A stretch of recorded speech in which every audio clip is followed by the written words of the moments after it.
시아버지 박 씨는 갓 결혼한 아들 내외에게 탐탁치 않은 마음이 들었으나 내색하지는 않았다. 나중에 어차피 함께 살 것이면서 못하러 신혼살림을 따로 내어 불필요한 짓을 하는지 답답하기만 했다. 그러나 가까운 곳에 아들 내외가 살게 되었으니 무슨 일이라도 있을라 치면 바로 부르면 될 거였다. 마누라가 아파서 주절거리면 얼른 아들과 며느리를 불러서 대작해 주라고 떠넘겨 버리고 자신은 그저 구경만 하면 한가치를 터였다. 박 씨 자신은 큰아들이 아니었는데도 부모를 모시고 살았다.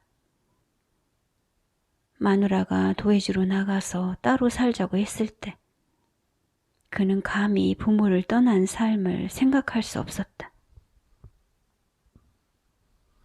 바느질 솜씨가 있었던 마누라가 대처에 나가 한복집을 내어 장사를 해보자고 청할 때도 결코 떠나지 않은 그였다. 부모와 고향을 떠나 삶을 고생스럽고 번거롭게 만들 필요가 없었다. 자수성가니 뭐니 떠들어댈 것 없이 그냥 부모 곁에 눌러앉아 있으면 될 터였다. 농사를 지으면 설마 삿입에 거미줄을 치지는 않을 거였다. 아는 이 하나 없는 낯선 세상으로 나가 삶을 개척한다는 것은 두렵기 짝이 없는 일이었다. 그렇게까지 도전하며 버둥질 치는 것은 생각해 본 적도 없었다. 그러니 아들도 당초부터 부모를 모시고 살면 될 것인데 살림을 따로 내는 허튼 짓을 하고 있었다. 박 씨는 며느리를 얻었으니 이제 밥하고 빨래하는 일에서 벗어나고 싶었다. 마누라가 아파 들어 누우면서부터 삶이 외롭고 버겁기만 했다. 아들과 며느리가 하루빨리 들어와서 함께 살아만 준다면 고독이 덜어질 것이라고 박 씨는 생각했다.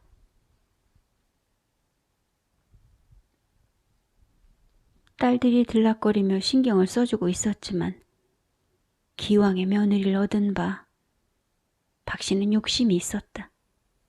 며느리가 환자의 뒷수발뿐 아니라 집안일을 모조리 떠맡아만 준다면 더없이 편할 것이었다.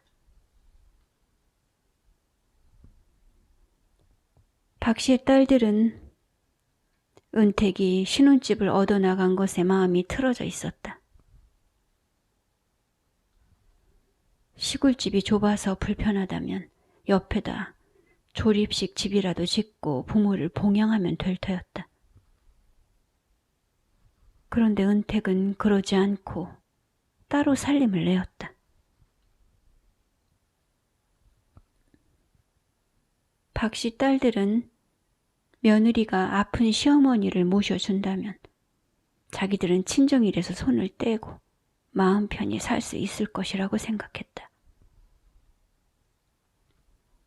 그러나 그런 자신들의 생각과 달리 은택이 홀가분하게 살고 있는 듯하자 심사가 뒤틀어진 것이었다. 은택도 시집 식구들의 의향을 어느 정도 감지하고 있었다. 그런데 그들은 일을 논의하지 않고 일방적으로 통보하는 방식을 취하고 있었다. 아픈 시어머니를 보살피고 도우라는 요구는 알겠는데 일을 분담하겠다는 의지는 없이 멋대로 은택에게 책임을 일림하려고 들었다. 시어머니를 떠넘기려고 안달이 나 있는 시집 사람들이 은택은 족쇄처럼 여겨졌다. 사실상 은택은 자신에 관한 일로도 여유가 없었다. 다니다 말았던 학교로부터 연락을 받았는데 학교 측은 연속 휴학하여 더 이상은 휴학이 되지 않고 재적 처리가 될 것이라는 최종 통보를 했다. 하여 급히 등록을 맞춰놓은 상태였던지라 복잡한 심경이었다. 먼 거리를 통학하는 것이 엄두가 나지 않았고 학비 때문에 걱정스러웠다. 시동생은 대놓고 은택에게 어째서 며느리로서의 책임을 다하지 않는 것이냐며 따졌다. 몸이 아픈 시어머니 옆에 딱 붙어서 봉양에 힘써야 되는 것이 아니냐며 자기 주장을 했다. 은택의 남편도 부모와 형제의 의견에 반할 수는 없었던 것인지 시집에 집중하지 못하고 제 할 일을 하려는 은택에게 불만을 표시했다. 그러나 은택은 제 인생을 살아야 했다. 하다가만 공부를 마저 끝내고 미래를 위해 무엇인가를 준비해야 될 것 같았다. 제대로 된 직장을 잡아서 돈을 벌고도 싶었다. 그렇다고 시집에 관한 일을 하지 않은 채 자기 일만을 하겠다는 것은 아니었다.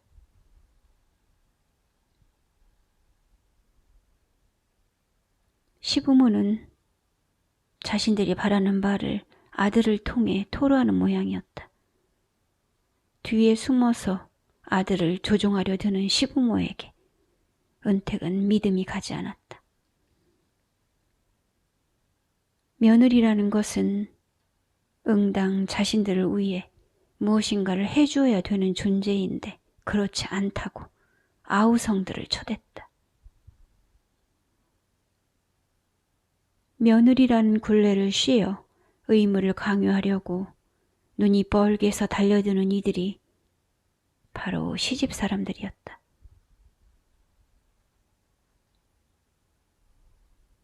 동생으로부터 전화를 받은 은택은 몇 가지 음식을 만드느라 분주했다. 태기가 있다는 동생은 몸이 뿌드드하다고 했다.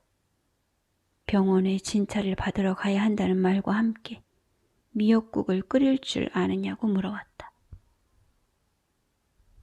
미역국에 대해 언지를 주는 것을 보니 용윤네의 생일인가 보았다. 조촐한 밥 한 끼라도 같이 먹자는 제안에 은택이 음식 몇 가지와 미역국을 싸들고 용윤네에게 갔다. 은택이 도착했을 때 그들은 이미 밥을 먹고 치운 모양이었다. 은택이 만들어 온 음식을 내놓자 시큰둥해하는 눈치였다.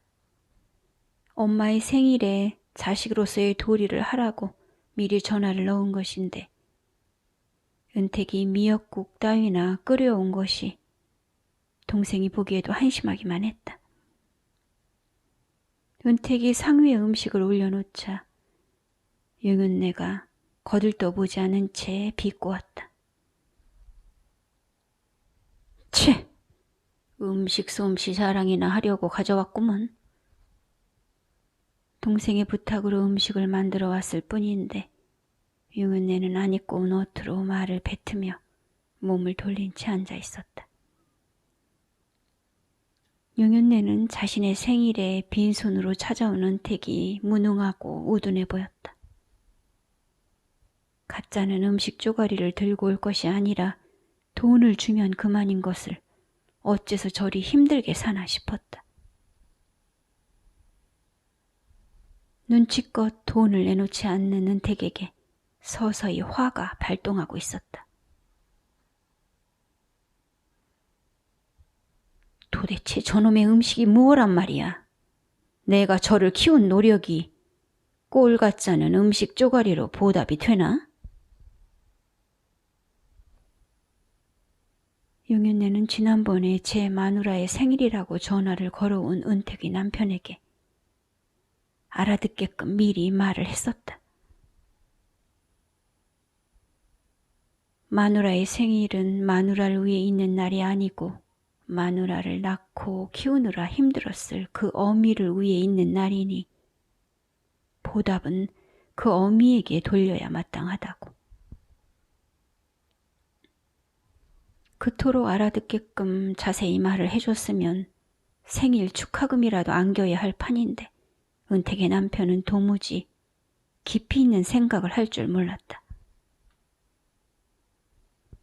음식 쓰레기나 될 만한 것들을 갖고 와서 구질구질하게 구는 은택에게 용윤네는 따끔한 훈계를 하고 싶었으나 참고 있었다. 알아서 턱 내놓으면 오죽이나 좋을 돈을 직접 내놓으라고 말하기에는 엎드려서 절을 받는 꼴로 자존심이 상했다.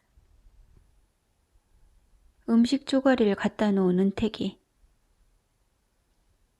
혹여 공치사라도 할라치면 찍자를 붙어볼 양으로 용윤네가 간신히 화를 누르며 앉아 있었다.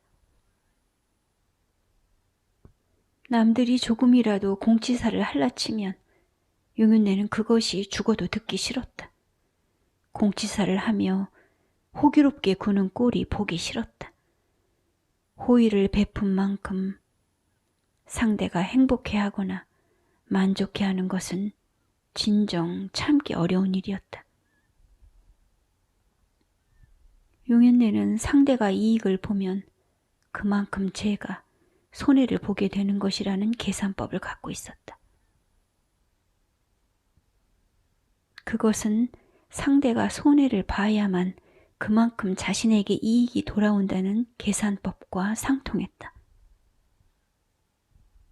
그랬으므로 상대가 불행한 것이 용윤네의 마음에 만족을 주었다.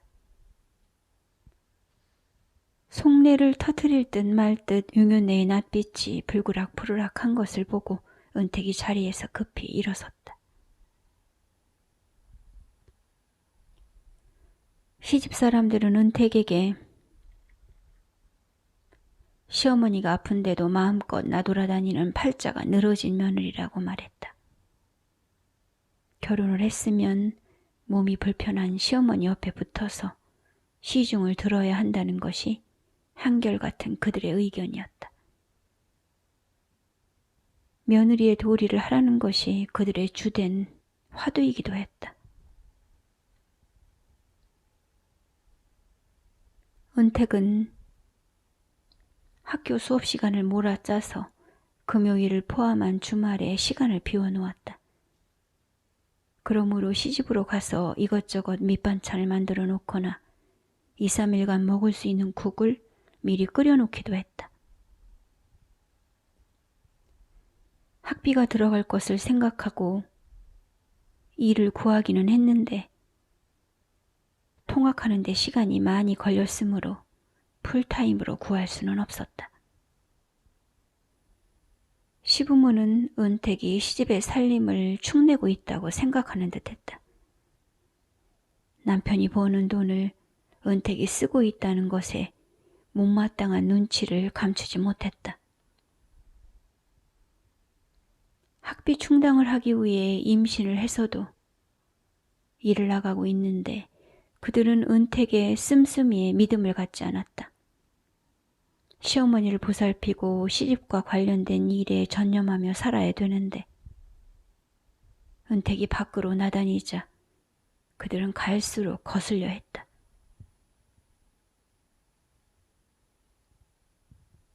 어느 날 은택의 남편이 아기의 초음파 사진을 가져가서 제 부모에게 보였다. 은택이 정기 검진을 한 후 받아온 태아 사진이었다. 은택의 남편은 사진을 부모에게 보여주며 신이 나 있었다. 그의 어머니는 아들이 실속 없는 머저리 같아 보여 고개를 돌리고 앉아 있었다. 결혼을 했으면 부모를 진중히 모시다가 천천히 아기를 가져도 될 일이었다. 결혼을 한 지 얼마 되지도 않아 임신을 해놓고서 무슨 벼슬이라도 한 것처럼 당당하게 휘젓고 다니는 며느리의 꼴도 보기 싫었다. 초음파 사진을 들여다보던 시아버지 박씨가 억지 웃음을 지었다. 시집에 와서 제법 음식도 해놓고 바라지 하던 며느리가 입덧이 시작됐다고 뜸하게 왕래하자 박씨는 기분이 좋지 않았다. 아프다고 역정을 내는 마누라를 며느리에게 떠넘길 수 있으리라 기대했었다. 그러나 마누라는 살뜰한 보살핌을 받지 못해 그런 것인지 나날이 노여움을 피어올렸다. 박씨는 마누라를 시중드느라 하루하루 늙어가는 기분이 들었다. 아들을 결혼시키기 전이나 후나 박씨 내외의 일상은 달라진 게 없었다. 박씨의 딸들이 보기에도 며느리가 시부모를 의해 하는 일은 없었다. 딸들이 바라는 바는 며느리가 시어머니를 전담해 주는 것이었다.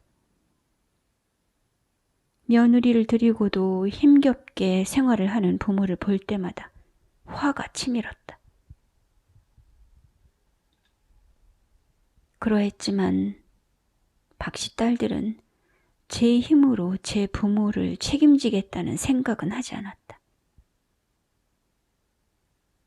몸을 일으키지도 못하고 네 발로 기다시피 하여 힘들게 지내는 환자 곁을 며느리가 지키고 앉아 간병인 노릇을 해준다면 시집 사람들 모두가 한시름을 놓고 자유롭게 살 수 있을 것 같았다.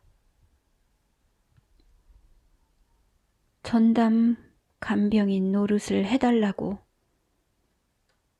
굳이 말하지 않아도 어련히 알아서 해주면 좋으련만 며느리는 제 할 일에 바빴다.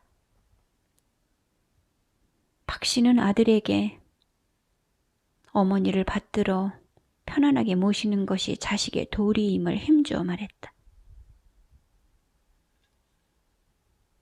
아들이 별 반응을 보이지 않는 듯 하자 박씨는 며느리에게도 내색을 해보았다. 며느리는 아둔하여 눈치가 없는 것인지 말귀를 알아듣지 못했다. 슬근슬근 감정이 난 박씨가 아들 내외의 반응을 마누라에게 전했다. 박씨 처는 차라리 아들과 며느리가 헤어졌으면 하는 마음이 들었다. 부모에게 잘할 것도 아니면서 왜 결혼을 했느냐고 박씨 처가 아들에게 원망을 퍼부었다. 박씨 처의 말은 마치 아들이 결혼한 이유가 오로지 부모를 잘 봉양하기 위함이라는 투였다.